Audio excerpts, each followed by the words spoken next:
ಸ್ವಚ್ಛತೆ ಹಾಗೂ ಬೆಂಕಿ ಬೀಳದ ಹಾಗೆ ಫೈರ್ ಲೈನ್ ದಾನಿಗಳ ವತಿಯಿಂದ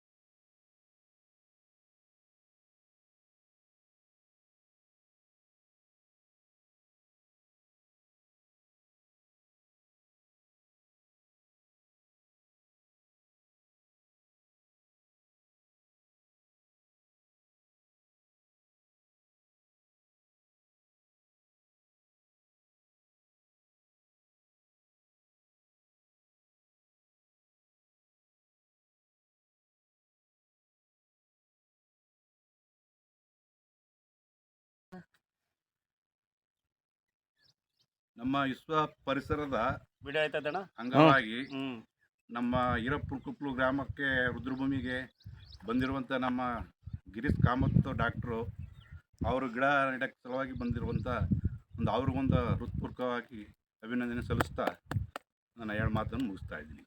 ಕಾಡನ್ನು ಬೆಳೆಸಿ ನಾಡನ್ನು ಉಳಿಸಿ, ಹಸಿರೇ ನಮ್ಮ ಉಸಿರು, ಉಸಿರೇ ನಮ್ಮ ಹಸಿರು ಅಂತ ಹೇಳಿ ಎರಡು ಮಾತು ಮುಗಿಸ್ತಾ ಅವ್ರಿಗೆ ಧನ್ಯವಾದ ಸಹಕಾರ ಕೊಟ್ಟು ಎಲ್ಲ ಬೆಳೆ ಒಬ್ಬ ದಿವಸಕ್ಕೆ ಒಂದು ವರ್ಷದಲ್ಲಿ ಒಬ್ಬ ಗಿಡ ಬೆಳೆಸೋಕ್ಕೆ ಏರ್ಪಾಡು ಮಾಡ್ಕೊಳ್ಳಿ ಅಂತ ಹೇಳ್ತಾ ಮಾತು ದನ ಕರುಗಳಿಂದ ಮತ್ತು ಬೆಂಕಿಯಿಂದ ರಕ್ಷಣೆ ಮಾಡಿ ಆಮೇಲೆ ಸಹಕಾರ ಕೊಡಿ. ನಮಗೆ ಮಂಜು ಪರಿಸರ ಮಂಜು ಅಂತ ಅವನು ಭಾರಿ ಶ್ರಮ ಬಿದ್ದವನೇ, ಅವನಿಗೊಂದು ಸಹಕಾರ ಕೊಟ್ಟು ಗ್ರಾಮದಿಂದ ಎಲ್ಲ ಒಳ್ಳೆಯದಾಯ್ತದೆ. ನಮ್ಮ ಗಿರೀಶ್ ಕಾಮತ್ ಡಾಕ್ಟ್ರು ಅವ್ರೂ ಭಾರಿ ಸಹಕಾರ ಮಾಡೋರು ಇದ್ರೂ ಅವ್ರಿಗೊಂದು ಒಳ್ಳೆಯದಾಗಿ ಇದಾಗಲಿ ಅಂತ ಹೇಳ್ತಾ ಮತ್ತು ಇವ್ರ ಜೊತೆಗೆ ನಮ್ಮ ಗ್ರಾಮದ ಮುಖಂಡರು ಯಜಮಾನರು ನಮ್ಮ ಹಿರಿಯರಾದಂಥ ನಮ್ಮ ಚಿಕ್ಕಸ್ವಾಮಿ ಅವರು ಬಂದವರೆ, ಆಗಮನವಾಗವ್ರೆ. ಅವರೆಲ್ಲರಿಗೂ ನನ್ನ ಹೃದಯಪೂರ್ವಕವಾಗಿ ಅಭಿನಂದನೆ ಸಲ್ಲಿಸ್ತಾ ಎರಡು ಮಾತನ್ನು ಮತ್ತೆ ಇವ್ರ ಜೊತೆಗೆ ಅರುಣಣ್ಣವರು, ಗೋವಿಂದ ಸ್ವಾಮಿ ಅವರು, ಗಿರೀಶ್ ಸರ್ ಅವರು, ಮತ್ತೆ ವಿಜಯ್ ಅವರು, ಮತ್ತು ಇನ್ನು ಇತರರು ಎಲ್ಲ ಸೇರಿ ನಮ್ಮ ಗ್ರಾಮದ ಹಿಂದಿನ ಯಜಮಾನರು ಎಲ್ಲ ಹಿರಿಯರು ಎಲ್ಲ ಒಂದು ಸಹಕಾರ ಕೊಟ್ಟಿದ್ದಾರೆ. ಅವರೆಲ್ಲರ ಸಹಕಾರದಿಂದ ಇಷ್ಟು ದೊಡ್ಡ ಮರ ಆಗ್ತಾಯಿದೆ. ಮುಂದಿನ ದಿನಗಳಲ್ಲಿ ಗ್ರಾಮಸ್ಥರು ಬೆಂಕಿ ಬೀಳ್ದಾಗೆ, ದನಕರ ಮೇಯ್ದಾಗೆ ನೋಡ್ಕೊಳ್ಳಿ. ನಿಮಗೆ ನೆರಳಾಗುತ್ತೆ, ನೀವೇ ಕೂತ್ಕೋಬೋದು, ಮತ್ತು ಒಳ್ಳೆ ತಂಪಾದ ವಾತಾವರಣ ಇರುತ್ತೆ, ಶವ ಸಂಸ್ಕಾರಕ್ಕೆ ಒಳ್ಳೆಯದಾಗುತ್ತೆ, ಮತ್ತು ಒಂದು ನಮ್ಮ ಉಸಿರಾಟಕ್ಕೂ ಒಳ್ಳೆಯದಾಗುತ್ತೆ. ಇಂದಿನ ದಿನಗಳಲ್ಲಿ ಭಾಳ ಅನಾರೋಗ್ಯ ಇದೆ.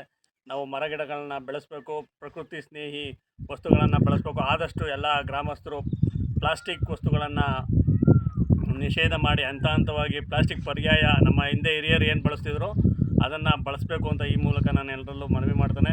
ಎಲ್ಲರ ಆರೋಗ್ಯ ಕೊಟ್ಟು ಕಾಪಾಡಲಿ ಭಗವಂತ. ಈ ಸಮಯದಲ್ಲಿ ನಾನು ಮನವಿ ಮಾಡ್ತೇನೆ. ಏನೇನು ಮಾತಾಡೋಣ?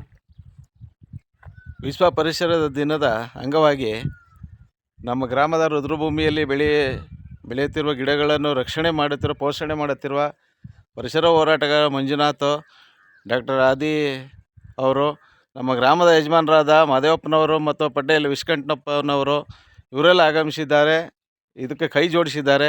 ಇವ್ರಿಗೂ ಒಂದು ಅಭಿನಂದನೆಗಳನ್ನು ನಾವು ನಮ್ಮ ಗ್ರಾಮದ ಪರವಾಗಿ ಸಲ್ಲಿಸುತ್ತೇವೆ. ಸರ್ ನೀವೇ ಮಾತಾಡಿ ಸರ್.